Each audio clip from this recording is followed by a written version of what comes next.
Épître de Paul aux Galates, chapitre 1. Paul, apôtre non de la part des hommes ni par un homme, mais par Jésus-Christ et Dieu le Père qui l'a ressuscité des morts et tous les frères qui sont avec moi. Aux églises de la Galatie, que la grâce et la paix vous soient données de la part de Dieu le Père et de notre Seigneur Jésus-Christ, qui s'est donné lui-même pour nos péchés, afin de nous arracher du présent siècle mauvais, selon la volonté de notre Dieu et Père, à qui soit la gloire au siècle des siècles. Amen. Je m'étonne que vous vous détourniez si promptement de celui qui vous a appelé par la grâce de Christ pour passer à un autre évangile. Non pas qu'il y ait un autre évangile, mais il y a des gens qui vous trompent et qui veulent renverser l'évangile de Christ. Mais quand nous-mêmes, quand un ange du ciel annoncerait un autre évangile que celui que nous vous avons prêché, qu'il soit anathème. Nous l'avons dit précédemment et je le répète à cette heure. Si quelqu'un vous annonce un autre évangile que celui que vous avez reçu, qu'il soit anathème. Et maintenant, est-ce la faveur des hommes que je désire ou celle de Dieu? Est-ce que je cherche à plaire aux hommes? Si je plaisais encore aux hommes, je ne serais pas serviteur de Christ. Je vous déclare, frères, que l'évangile qui a été annoncé par moi n'est pas de l'homme, car je ne l'ai ni reçu ni appris d'un homme, mais par une révélation de Jésus-Christ. Vous avez su en effet quelle était autrefois ma conduite dans le judaïsme, comment je persécutais à outrance et ravageais l'église de Dieu, et comment j'étais plus avancé dans le judaïsme que beaucoup de ceux de mon âge et de ma nation, étant animé d'un zèle excessif pour les traditions de mes pères. Mais, lorsqu'il plut à celui qui m'avait mis à part dès le sein de ma mère et qui m'a appelé par sa grâce de révéler à moi son Fils, afin que je l'annonçasse parmi les païens, aussitôt, je ne consultais ni la chair ni le sang, et je ne montais point à Jérusalem vers ceux qui furent apôtres avant moi, mais je partis pour l'Arabie. Puis je revins encore à Damas. 3 ans plus tard, je montai à Jérusalem pour faire la connaissance de Céphas, et je demeurai 15 jours chez lui. Mais je ne vis aucun autre des apôtres, si ce n'est Jacques, le frère du Seigneur. Dans ce que je vous écris, voici devant Dieu, je ne mens point. J'allai ensuite dans les contrées de la Syrie et de la Cilicie. Or, j'étais inconnu de visage aux églises de Judée qui sont en Christ. Seulement, elles avaient entendu dire, celui qui autrefois nous persécutait annonce maintenant la foi qu'il s'efforçait alors de détruire. Et elles glorifiaient Dieu à mon sujet. Galates chapitre 2. 14 ans après, je montai de nouveau à Jérusalem avec Barnabas, ayant aussi pris Tite avec moi. Et ce fut d'après une révélation que j'y montai. Je leur exposai l'évangile que je prêche parmi les païens. Je l'exposai en particulier à ceux qui sont les plus considérés, afin de ne pas courir ou avoir couru en vain. Mais Tite, qui était avec moi et qui était grec, ne fut pas même contraint de se faire circoncire, et cela à cause des faux frères qui s'étaient furtivement introduits et glissés parmi nous, pour épier la liberté que nous avons en Jésus-Christ avec l'intention de nous asservir. Nous ne les cédâmes pas un instant et nous résistâmes à leurs exigences afin que la vérité de l'Évangile fût maintenue parmi vous. Ceux qui sont les plus considérés, quel qui ait été jadis, cela ne m'importe pas. Dieu ne fait point acception de personne. Ceux qui sont les plus considérés ne m'imposaient rien. Au contraire, voyant que l'évangile m'avait été confié pour les incirconcis comme à Pierre pour les circoncis, car celui qui a fait de Pierre l'apôtre des circoncis a aussi fait de moi l'apôtre des païens. Et ayant reconnu la grâce qui m'avait été accordée, Jacques, Céphas et Jean, qui sont regardés comme des colonnes, me donnaient à moi et à Barnabas la main d'association, afin que nous allassions nous vers les païens et eux vers les circoncis. Ils nous recommandèrent seulement de nous souvenir des pauvres, ce que j'ai bien eu soin de faire. Mais lorsque Céphas vint à Antioche, je lui résistai en face parce qu'il était répréhensible. En effet, avant l'arrivée de quelques personnes envoyées par Jacques, il mangeait avec les païens. Et quand elles furent venues, il s'esquiva et se tint à l'écart par crainte des circoncis. Avec lui, les autres juifs usèrent aussi de dissimulation, en sorte que Barnabas même fut entraîné par leurs hypocrisies. Voyant qu'il ne marchait pas droit selon la vérité de l'Évangile, je dis à Céphas en présence de tous, si toi, qui es juif, tu vis à la manière des païens et non à la manière des juifs, pourquoi forces-tu les païens à judaïser? Nous sommes juifs de naissance et non pécheurs d'entre les païens. Néanmoins, sachant que ce n'est pas par les œuvres de la loi que l'homme est justifié, mais par la foi en Jésus-Christ, nous aussi, nous avons cru en Jésus-Christ afin d'être justifiés par la foi en Christ et non par les œuvres de la loi, parce que nulle chair ne sera justifiée par les œuvres de la loi. Mais tandis que nous cherchons à être justifiés par Christ, si nous étions aussi nous-mêmes trouvés pécheurs, Christ serait-il un ministre du péché? Loin de là, car si je rebâtis les choses que j'ai détruites, je me constitue moi-même un transgresseur, car c'est par la loi que je suis mort à la loi afin de vivre pour Dieu. J'ai été crucifié avec Christ, et si je vis, ce n'est plus moi qui vis, c'est Christ qui vit en moi. Si je vis maintenant dans la chair, je vis dans la foi au Fils de Dieu qui m'a aimé et qui s'est livré lui-même pour moi. Je ne rejette pas la grâce de Dieu, car si la justice s'obtient par la loi, Christ est donc mort en vain. Galates chapitre 3. Ô Galates dépourvus de sens, qui vous a fasciné, vous aux yeux de qui Jésus-Christ a été peint comme crucifié. Voici seulement ce que je veux apprendre de vous. Est-ce par les œuvres de la loi que vous avez reçu l'Esprit ou par la prédication de la foi? Êtes-vous tellement dépourvus de sens? Après avoir commencé par l'Esprit, voulez-vous maintenant finir par la chair? Avez-vous tant souffert en vain? Si toutefois c'est en vain, celui qui vous accorde l'Esprit et qui opère des miracles parmi vous, le fait-il donc par les œuvres de la loi ou par la prédication de la foi? Comme Abraham crut à Dieu et que cela lui fut imputé à justice, reconnaissez donc que ce sont ceux qui ont la foi qui sont fils d'Abraham. Aussi, l'Écriture, prévoyant que Dieu justifierait les païens par la foi, a d'avance annoncé cette bonne nouvelle à Abraham. Toutes les nations seront bénies en toi, de sorte que ceux qui croient soient bénis avec Abraham le croyant. Car tous ceux qui s'attachent aux œuvres de la loi sont sous la malédiction, car il est écrit, maudit est quiconque n'observe pas tout ce qui est écrit dans le livre de la loi et ne le met pas en pratique. Et que nul ne soit justifié devant Dieu par la loi. Cela est évident, puisqu'il est dit, le juste vivra par la foi. Or, la loi ne procède pas de la foi, mais elle dit, celui qui mettra ces choses en pratique vivra par elles. Christ nous a rachetés de la malédiction de la loi, étant devenu malédiction pour nous, car il est écrit, maudit est quiconque est pendu au bois, afin que la bénédiction d'Abraham eût pour les païens son accomplissement en Jésus-Christ, et que nous ressuscions par la foi l'Esprit qui avait été promis. Frères, je parle à la manière des hommes.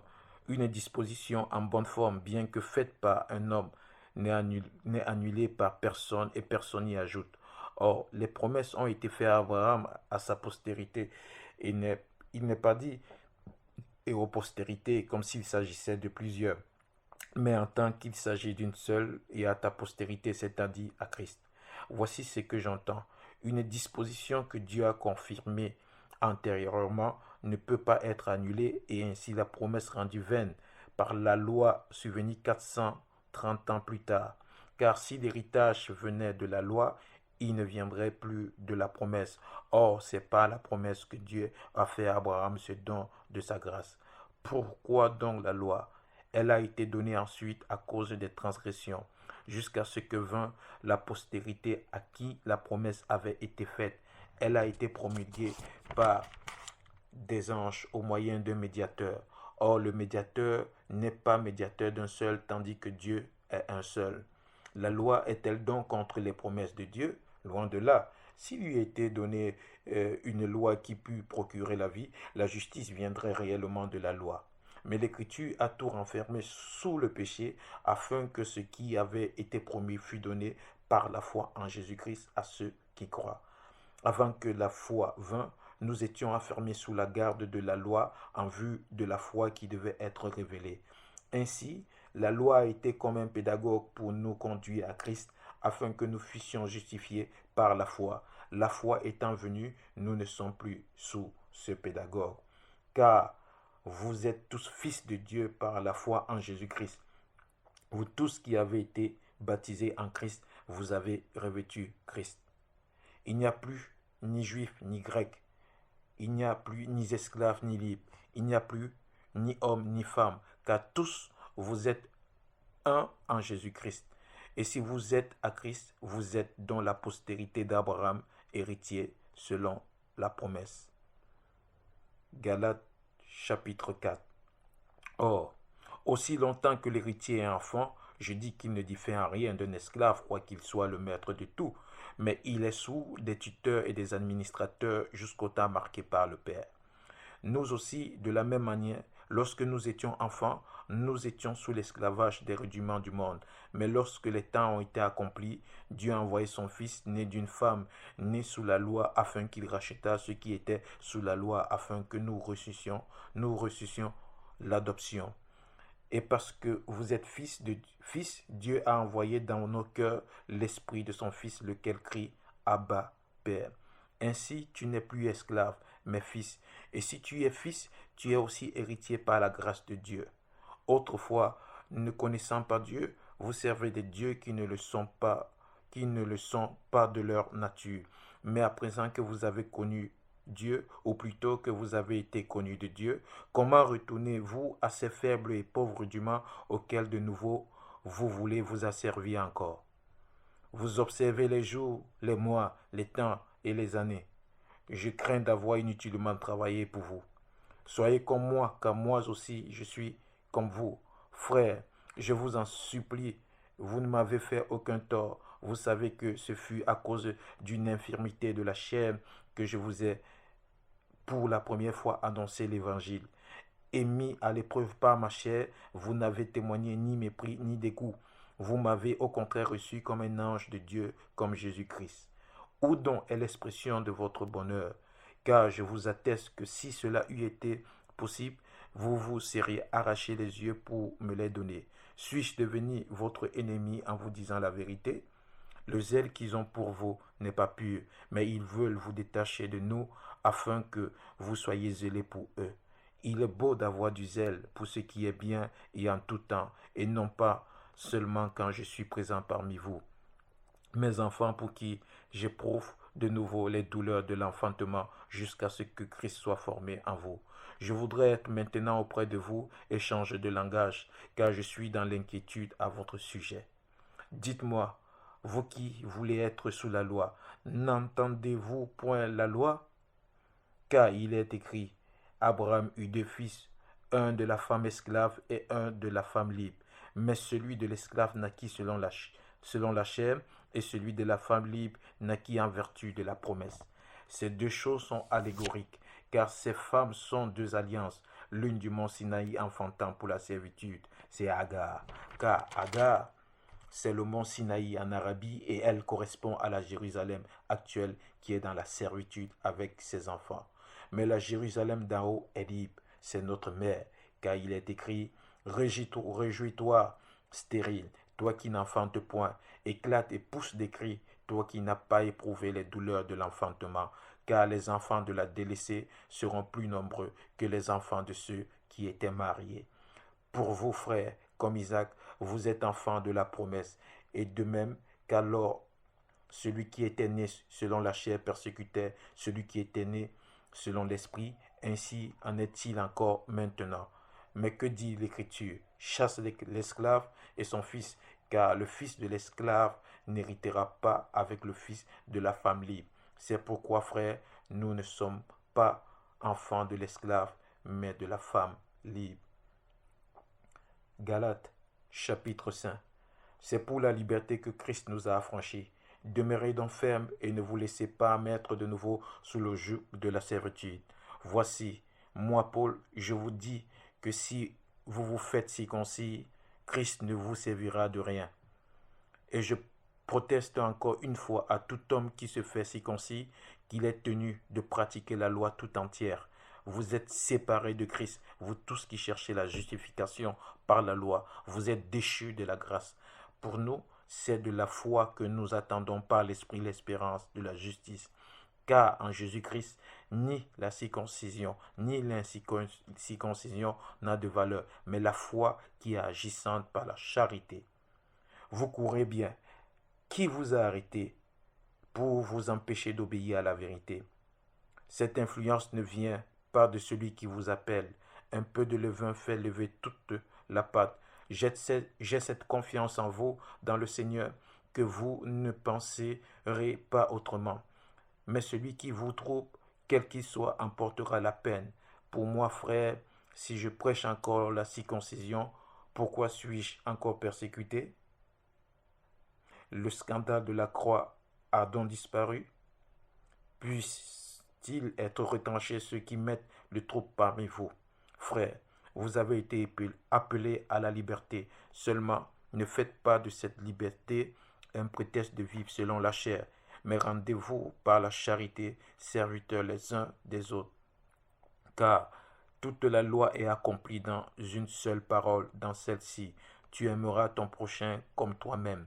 Mais si vous vous mordez et vous vous dévorez les uns les autres, prenez garde que vous ne soyez détruits les uns par les autres. Je dis donc, marchez selon l'esprit et vous n'accomplirez pas les désirs de la chair. Car la chair a des désirs contraires à ceux de l'esprit et l'esprit en a de contraires à ceux de la chair. Ils sont opposés entre eux afin que vous ne fassiez point ce que vous voudriez. Si vous êtes conduit par l'esprit, vous n'êtes point sous la loi. Or, les œuvres de la chair sont manifestes. Ce sont l'impudicité, l'impureté, la dissolution, l'idolâtrie, la magie, les inimitiés, les querelles, les jalousies, les animosités, les disputes, les divisions, les sectes, l'envie, l'ivrognerie, les excès de table et les choses semblables. Je vous dis d'avance, comme je l'ai déjà dit, que ceux qui commettent de telles choses n'hériteront point le royaume de Dieu. Mais le fruit de l'esprit, c'est l'amour, la joie, la paix, la patience, la bonté, la bénignité, la fidélité, la douceur, la tempérance. La loi n'est pas contre ces choses. Ceux qui sont à Jésus-Christ ont crucifié la chair avec ses passions et ses désirs. Si nous vivons par l'esprit, marchons aussi selon l'esprit. Ne chercherons pas une vaine gloire en nous provoquant les uns des autres, en nous portant envie les uns aux autres. Galates chapitre 6.